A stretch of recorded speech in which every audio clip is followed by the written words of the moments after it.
اللہ السمیع العلیم من الشیطان الرجیم بسم اللہ الرحمن الرحیم الحمد للہ نحمدہ ونستعینہ ونستغفرہ ونؤمن بہ ونتوکل علیہ ونعوذ باللہ من شرور انفسنا ومن سیئات اعمالنا من یہدہ اللہ فلا مضل لہ ومن یضلل فلا ہادی لہ ونشہد ان لا الہ الا اللہ وحدہ لا شریک لہ ونشہد ان محمدا عبدہ ورسولہ۔ فضائل شعبان قرآن پاک میں فرمایا گیا، بسم اللہ الرحمن الرحیم، حامیم والکتاب المبین انا انزلناہ فی لیلۃ مبارکۃ انا کنہ منذرین۔ قسم ہے اس کتاب مبین کی کہ ہم نے اسے ایک بڑی خیر و برکت والی رات میں نازل کیا ہے، کیونکہ ہم لوگوں کو متنبع کرنے کا ارادہ رکھتے تھے۔ فیہا یفرق کل امر حکیم، یہ وہ رات تھی جس میں ہر معاملہ کا حکیمانہ فیصلہ امرن من عندنا، ہمارے حکم سے صادر کیا جاتا ہے۔ انا کننا مرسلین، ہم ایک رسول بھیجنے والے تھے۔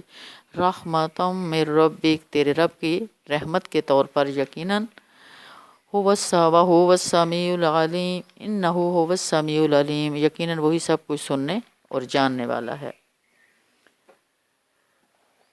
ان آیتوں میں اللہ تعالیٰ نزول قرآن مجید کے بارے میں یہ فرما رہے ہیں کہ اس کو ہم نے برکت والی رات میں نازل کیا، اور برکت والی رات سے مراد شب قدر ہے۔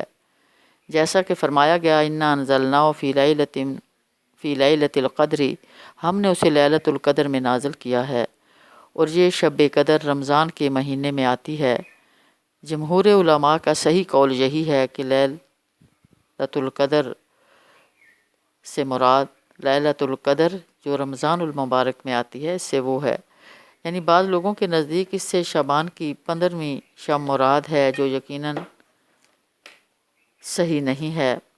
البتہ شعبان کے مہینے کی فضیلت ثابت ہے۔ اس مہینے میں رسول صلی اللہ علیہ وسلم کثرت سے روزے رکھتے تھے۔ حضرت ام سلمہ رضی اللہ عنہا فرماتی ہیں، ما رأیت النبی صلی اللہ علیہ وسلم یصوم شہرین متتابعین الا شعبان و رمضان۔ ترمذی، میں نے رسول صلی اللہ علیہ وسلم کو 2 مہینے پے در پے روزے رکھتے ہوئے سوائے شعبان اور رمضان کے نہیں دیکھا۔ حضرت عائشہ رضی اللہ تعالیٰ عنہ سے بھی اس طرح روایت ہے کہ حضرت اسامہ بن زید رضی اللہ عنہ بھی بیان کرتے ہیں کہ میں نے عرض کیا، یا رسول اللہ لم اراک تصوم من شہر من الشہور، اللہ کے رسول صلی اللہ علیہ وسلم، میں آپ کو کسی مہینہ میں سوائے رمضان کے اتنے روزے رکھتے ہوئے نہیں دیکھتا۔ ما تصوم فی شعبان، جتنے روزے آپ شعبان میں رکھتے ہیں۔ قال ذلک شہر یغفل الناس عنہ بین رجب و رمضان، تو آپ صلی اللہ علیہ وسلم نے فرمایا کہ لوگ اس رجب اور رمضان کے درمیان والے مہینے کی فضیلت سے غافل ہیں۔ وَهُوَ شَهْرٌ تُرْفَعُ فِيهِ الْأَعْمَالُ إِلَى رَبِّ الْعَالَمِينَ، اس مہینے میں لوگوں کے اعمال اللہ تعالیٰ کے سامنے پیش کیے جاتے ہیں۔ وَأُحِبُّ أَن يُرْفَعَ عَمَلِي وَأَنَا صَائِمٌ، اور میری چاہت یہ ہے کہ میرے اعمال اللہ تعالیٰ کے سامنے میری روزہ داری کی حالت میں پیش ہوں۔ ابو داؤد نسائی۔ حضرت انس رضی اللہ تعالیٰ عنہ سے روایت ہے کہ رسول اللہ صلی اللہ علیہ وسلم سے دریافت کیا گیا، ای الصوم افضل بعد رمضان، کس مہینہ میں رمضان کے بعد روزہ رکھنا افضل ہے؟ تو آپ صلی اللہ علیہ وسلم نے فرمایا، قال شعبان، شعبان میں۔ لتعظیم رمضان، قال، رمضان کی تعظیم کے لحاظ سے۔ فای الصدقۃ، پھر آپ سے دریافت کیا گیا کہ کس مہینہ میں صدقہ دینا افضل ہے؟ تو آپ صلی اللہ علیہ وسلم نے فرمایا، قال صدقۃ فی رمضان، کہ رمضان میں صدقہ دینا افضل ہے۔ ایک اور روایت میں ہے کہ شعبان کے مہینے میں روزہ رکھنے کو آپ بہت پسند فرماتے تھے۔ اس معنی کی اور بھی حدیثیں ہیں جن میں یہ ثابت ہوتا ہے کہ شعبان میں کثرت سے روزہ رکھنا نبی کریم صلی اللہ علیہ وسلم کی سنت ہے، اور اس کے علاوہ نماز پڑھنے اور شب قدر کے روزے رکھنے کے بارے میں جو روایتیں آئی ہیں وہ اکثر ضعیف بلکہ موضوع ہیں۔ میں اب آپ کے سامنے، اب دیکھیں، اللہ کے نبی صلی اللہ علیہ وسلم شعبان کا پورا مہینہ روزہ رکھتے تھے۔ اگر کوئی ان کی سنت پہ عمل کرنا چاہتا ہے تو حضور صلی اللہ علیہ وسلم نے رہنمائی فرمائی کہ 15 شعبان سے پہلے تک روزہ رکھ لے جس نے رکھنا ہے، 15 شعبان کے بعد روزہ نہ رکھے، تاکہ اسے طاقت حاصل ہو رمضان کے روزے کے لیے، اس لیے کہ رمضان کا فرض روزہ کہیں شعبان کے روزے رکھتے رکھتے اس سے چھوٹ نہ جائے۔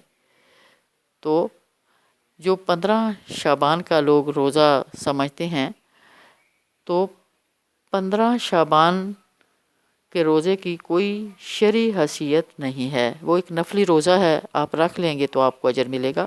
ویسے اس کی بہترین شکل یہ ہے کہ آپ شعبان کے جو نفلی روزے ہیں پیر اور جمعرات کا وہ رکھ لیں، یا پھر ایام 20 کے رکھ لیں، 1 2 3 اس طرح کر کے رکھ لیں، تو حضور صلی اللہ علیہ وسلم کی سنت بھی پوری ہو جائے گی اور انشاءاللہ روزے کا ثواب بھی ملے گا۔ اور شعبان کی فضیلت کے بارے میں جو روایتیں ضعیف اور موضوع ہیں، اب میں ان کا کچھ ذکر کروں گی۔ حضرت علی رضی اللہ عنہ سے مروی ہے کہ رسول صلی اللہ علیہ وسلم نے فرمایا کہ شعبان کی 15ویں شب کو قیام کرو اور 15ویں تاریخ کے دن کا روزہ رکھو، کیونکہ اللہ تعالیٰ 15ویں شب کے غروب آفتاب کے بعد سے آسمان دنیا پر نزول فرما کر یہ آواز دیتا ہے کہ کوئی معافی چاہنے والا جو مجھ سے معافی چاہے میں اس کو معاف کر دوں، اور کوئی ہے روزی چاہنے والا کہ میں اس کو روزی دوں، کوئی ہے مصیبت زدہ جو مجھ سے مصیبت دور کرنے کے لیے کہے تو میں اس کی مصیبت دور کر دوں۔ اس طرح صبح صادق تک لگاتار پکارتا رہتا ہے۔ اس حدیث کے جو راوی ہیں وہ اکثر حدیثیں گڑھ لیا کرتے تھے، اس لیے یہ حدیث ضعیف بلکہ موضوع ہے۔ ایک اور روایت ہے، حضرت عائشہ رضی اللہ عنہا کی طرف اس کو منسوب کیا گیا ہے کہ حضرت عائشہ رضی اللہ تعالیٰ عنہا بیان کرتی ہیں کہ رسول اللہ صلی اللہ علیہ وسلم نے فرمایا کہ رات کو کھڑے ہو کر نماز پڑھنی شروع کی۔ رسول اللہ علیہ وسلم نے رات کو کھڑے ہو کر نماز پڑھنی شروع کی جس میں اتنا لمبا سجدہ کیا، میں نے یہ خیال کیا کہ آپ کا انتقال ہو گیا۔ جب میں نے یہ دیکھا تو کھڑی ہو کر حاضر خدمت ہوئی اور آپ کے پیر کے انگوٹھے کھولایا، وہ ہل گیا اور میں سمجھ گئی کہ آپ زندہ ہیں۔ پھر کان لگا کر میں نے سنا تو سجدے میں آپ یہ دعا پڑھ رہے تھے، اللہ میں پناہ مانگتا ہوں تیری معافی کے ساتھ تیرے عذاب سے، اور میں پناہ چاہتا ہوں تیری خوشنودی کے ذریعے تیرے غصے سے، اور میں پناہ چاہتا ہوں تیرے عذاب قہر سے، اور تیری معافی کے ذریعے سے تیرے عذاب سے پناہ چاہتا ہوں، اور تو اپنی خوبیوں والا ہے کہ نہ میں ان کو گن سکتا ہوں اور نہ اتنی تعریف ہی کر سکتا ہوں، تو ایسا ہی ہے جیسا کہ تو اپنی تعریف کی ہے۔ جب آپ نے سجدے سے سر اٹھایا اور نماز سے فارغ ہوئے تو مجھ سے فرمایا، عائشہ کیا تم نے یہ خیال کیا ہے کہ اللہ کے رسول صلی اللہ علیہ وسلم تیری خیانت کریں گے اور تیرے حق تلفی کر کے غیر کے پاس جائیں گے؟ میں نے عرض کیا، یا رسول اللہ خدا کی قسم یہ بات نہیں ہے، لیکن آپ کے لمبا سجدہ کرنے کی وجہ سے میں نے خیال کیا کہ شاید آپ کا انتقال ہو گیا ہے۔ پھر آپ نے فرمایا، عائشہ کیا تم جانتی ہو کہ کون سی رات ہے؟ میں نے عرض کیا کہ اللہ اس کے رسول زیادہ جانتے ہیں۔ آپ نے فرمایا، آج شعبان کی 15ویں تاریخ ہے، اس شب میں اللہ تعالیٰ اپنے بندوں کی طرف نظر رحمت سے دیکھتا ہے اور معافی چاہنے والوں کو معاف کر دیتا ہے اور رحم چاہنے والوں کو رحم فرماتا ہے، اور بغض رکھنے والے کو ان کی حالت پر چھوڑ دیتا ہے۔ اس طرح کی کوئی حدیث حضرت عائشہ رضی اللہ عنہ سے ثابت نہیں ہے۔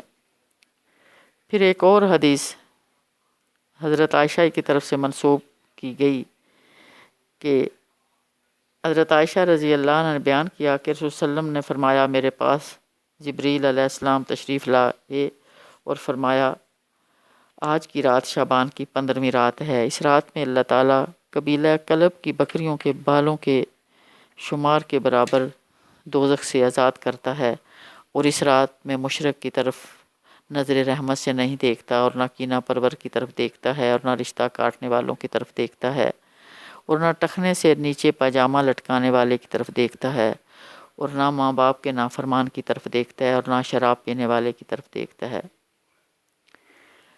یہ بھی موضوع حدیث ہے۔ دیکھیں، ان حدیثوں سے شعبان کی فضیلت اور شب برات کی فضیلت معلوم ہوتی ہے، لیکن اکثر حدیثیں ضعیف ہیں۔